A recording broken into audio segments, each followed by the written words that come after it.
सड़कों पर रात को होने वाली दुर्घटनाओं के कई कारणों के बारे में हम जानते हैं।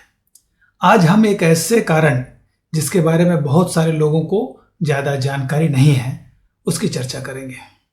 और वह है राजमार्ग सम्मोहन या सड़क सम्मोहन, अंग्रेजी में जिसे हाईवे हिप्नोसिस के नाम से जानते हैं। यह उन ड्राइवरों में होता है जो एक हाईवे या राजमार्ग पर लंबी यात्रा में कई घंटों तक लगातार गाड़ी चलाते। गाड़ियों और सड़कों में हुए सुधार के चलते आजकल गाड़ी चलाना बड़ा ही आसान हो गया है। सड़कें इतनी सुधर गई हैं कि अब ड्राइवर एक स्पीड में गाड़ी को रखकर सिर्फ एक्सेलरेटर और ड्राइविंग स्टीयरिंग से ज़्यादा कुछ किए बिना कभी कभी घंटों तक जा सकता है। गाड़ियों में क्रूज कंट्रोल भी आने के बाद अब एक्सेलरेटर भी फ्री हो गया है। वैसे राजमार्ग सम्मोहन कोई नई चीज नहीं है। 1921 में एक आर्टिकल में सबसे पहले इसका जिक्र हुआ था।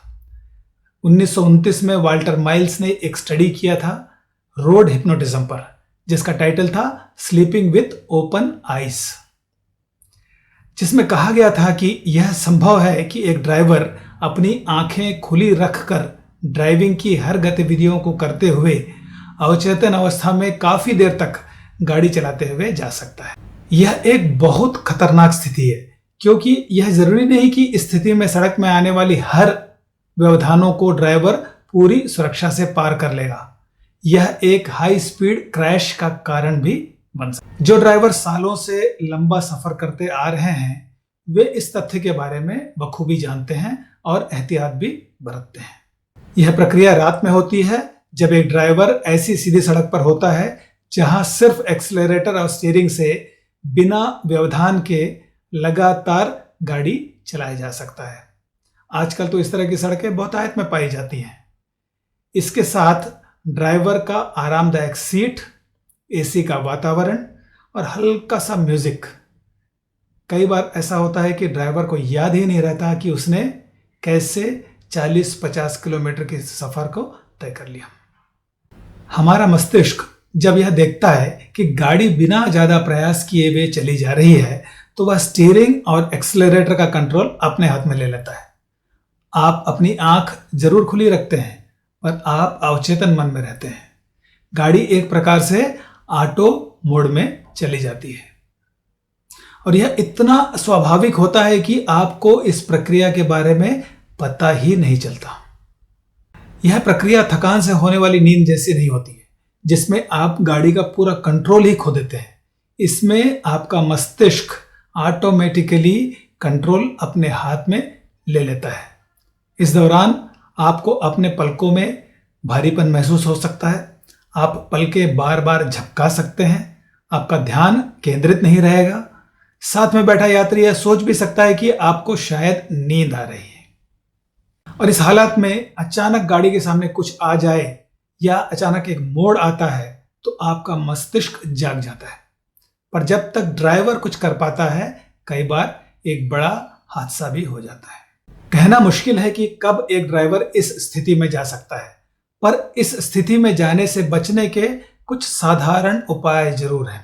1 से 1.5 घंटे के अंदर लगातार गाड़ी चलाने के बाद एक ब्रेक जरूर ले लीजिएगा। आधी रात के बाद गाड़ी चलाना या सुबह जल्दी अगर आपको गाड़ी चलाने की जरूरत पड़े तो संभावना है कि आप राजमार्ग सम्मोहन से प्रभावित हो सकते हैं। आपको किसी न किसी तरह से अपने मस्तिष्क को एंगेज रखना है। लगातार गाड़ी नहीं चलाते रहना है। लगातार गाड़ी चलाने से वैसे ही हमारा मस्तिष्क केंद्रित होकर काम नहीं कर सकता। एक ब्रेक लीजिए, चाय या कॉफी या कोई गेम, कम सेलफोन में कोई गेम खेलिए। शरीर फिर से 1-1.5 घंटा गाड़ी चलाने के लिए तैयार हो जाता है। एसी बंद कर कुछ देर गाड़ी चलाना भी एक अच्छा कदम है। गाड़ी में अगर दूसरा कोई हो आपके साथ तो हल्की सी बातचीत आपको निरस्ता से बाहर ला सकता है। यह तो हुआ अगर आप खुद ड्राइव कर रहे हो तो। इसका एक दूसरा एंगल भी होता है। हम में से बहुत लोग एक ड्राइवर के साथ लंबे सफर के लिए अक्सर जाते हैं। कभी कभी ऐसा भी होता है कि दिन भर का पूरा काम रहता है और रात का सफर। इसलिए अपने और अपने परिवार की सुरक्षा के लिए अकेले ड्राइवर पर पूरी जिम्मेदारी छोड़ना शायद ठीक नहीं रहता।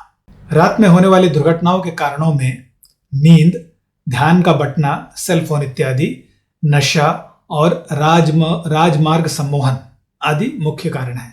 हर कारणों के साथ अपना एक सुरक्षा उपाय भी जुड़ा हुआ है। हमें बस जागरूक रहकर उनका पालन करना है। याद रखिए, प्लेन में, ट्रेन में 2 ड्राइवर रहते हैं, पर सड़क पर चलाने वाला एक ही ड्राइवर रहता है और हर फैसला उसे अकेले ही लेना पड़ता है। इसलिए हमें ड्राइविंग करते समय बहुत ही सतर्क रहना चाहिए।